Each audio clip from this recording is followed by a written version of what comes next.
24 साल। उड़ान फाउंडेशन का कमाल, जज्बा और जुनून बेमिसाल। निर्बलों की शिक्षा व सेवा का मन में है बड़ा ख्याल। नाजिया यास्मीन बनी सादगी, ईमानदारी व कर्तव्य निष्ठा की बड़ी मिसाल। IAS IPS बनने की जगह चुना समाज सेवा की राह। कहा मेहनत करके खुद बना जा सकता है IAS, लेकिन शिक्षा देकर बनाया जा सकता है कई IAS। निर्धन लड़कियों को निःशुल्क ड्रेस, कॉपी, किताब सहित मुहैया कराती हैं जरूरी वस्तुएं। गरीब व निर्बल वर्ग की लड़कियों को मुख्य धारा से जोड़ने के लिए बनाया है उड़ान फाउंडेशन।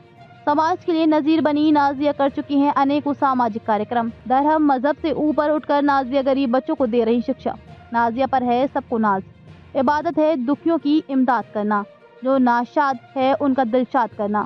खुदा की नमाज और पूंजी यही है, जो बर्बाद है उनको आबाद करना। उपरोक्त पंक्तियों को चरितार्थ करते हुए धर्म और मजहब से ऊपर उठकर निर्बलों की मदद का जज्बा लिए नाजिया यास्मीन, जिन्होंने IAS IPS बनने की जगह सामाजिक सेवा का क्षेत्र चुना। निर्बल वर्ग और कमजोर तबके की लड़कियों को पढ़ाकर उनकी मदद के लिए स्कूल खोला, वह भी एकदम निःशुल्क। कर्नेलगंज कस्बा निवासी पर स्नातक नाजिया यास्मीन संभ्रांत परिवार से हैं। उनके परिवार का बड़ा नाम है। गरीब बच्चियों को पढ़ाकर उन्हें आत्मनिर्भर बनाने की ठान चुकी नाजिया समानता और मजहबी भाईचारे की एक अनोखी मिसाल बन चुकी हैं। मानवता की ओर एक बड़ा कदम उठाने का जज्बा लिए हुए कुमारी नाजिया यास्मीन समाज में एक नई उम्मीद की एक नई किरण के लिए नारी सशक्तिकरण की उड़ान भरती हुई आज के समाज के लिए अनोखा सजीव उदाहरण है, जिन्होंने माया की दौड़ को छोड़कर असहाय बेटियों का सहारा बनने का संकल्प लिया है। आज जरूरत है ऐसी ही बेटियों की, जो अपने निजी स्वार्थों और महत्वाकांक्षाओं से ऊपर उठकर समाज में व्याप्त असमानता एवं अशिक्षा को दूर करके बेटियों को एक नई ऊंचाइयों पर पहुंचाकर देश और समाज नई पहचान दे सके। सामाजिक कार्यों को लेकर आप इन दिनों चर्चा में हैं, क्या सच्चाई है? मेरा नाम नाजिया यास्मीन है।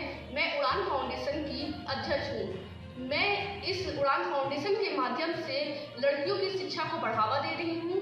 यह संस्था मैंने 2022 में इसका रजिस्ट्रेशन करवाया था, जिससे मेरा मुख्य उद्देश्य लड़कियों को शिक्षित करना। जो ये कस्बा के दौरान स्कूल में इतने अच्छे, जो असहाय बच्चे हैं, जो गरीब बच्चे हैं, जिनको इतनी अच्छी शिक्षा नहीं मिल पा रही है, उन्हें हम अपनी संस्था के द्वारा शिक्षा देने का कार्य कर रहे हैं। आप इतनी टैलेंटेड हैं, आप सामाजिक कार्य को ही क्यों चुना? आप तो IAS PCS या प्रशासनिक सेवा में भी जा सकती थी। मैं एक शिक्षक कार्य के रूप में शिक्षक भी हूँ। मैं टीचर एक IAS PCS में मैं इसलिए नहीं जाना चाह रही थी, क्योंकि एक IAS PCS बनकर एक IAS PCS ही इंसान रह जाता है, लेकिन शिक्षा लाइन में शिक्षित होकर कई IAS PCS तैयार कर सकते हैं। इसलिए मैं एजुकेशन और टीचिंग में ही रुचि रखती हूँ। अच्छा, महंगाई के इस दौर में इस रास्ते पे आप निकली हैं, आप ये सब कैसे कर पा रही हैं? इसमें तो कई कठिनाइयाँ का सामना भी करना पड़ रहा होगा आपको।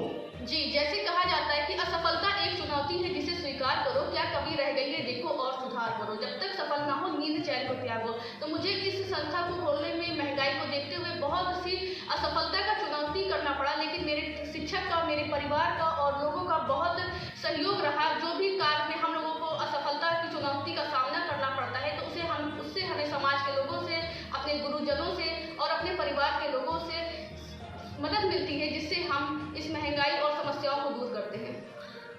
आज के समाज या युवाओं को आप इस फाउंडेशन की तरफ से क्या संदेश देना चाह रही हैं? आज के युवाओं को हम यह संदेश देना चाहते हैं कि जैसे हम उड़ान फाउंडेशन के माध्यम से कई कार्य कराते हैं, जैसे नारी शिक्षा, कई तरह के कंपटीशन करवाते हैं, ड्राइंग हो गया, और समर कैंप चलवाते हैं, जिसमें बच्चे जो पिछड़े हुए हैं उनकी प्रतिभाओं को जागरूक करते हैं। तो बस समाज को यही मैसेज देना चाहेंगे कि अगर हम समाज में आए तो हमें समाज के लिए कुछ करना चाहिए, कुछ कदम उठाने चाहिए, जिससे समाज को भी हमारे प्रति कुछ मिल सके। आपने इस फाउंडेशन के माध्यम से कितने कार्य निःशुल्क किए हैं और कौन कौन से काम आपने किए हैं अब तक?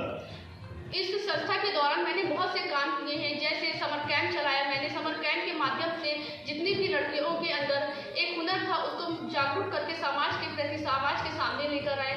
नारी सशक्तिकरण पे भी कई कार्य किए हैं। डॉक्टर APJ अब्दुल कलाम जी की जयंती पर कई प्रतियोगिता कराए हैं। ऐसे ही हम कई कार्य करते चले आ रहे हैं और आगे भी करते रहेंगे। और भी आपको एक संदेश देना चाह रही हैं? बस मेरा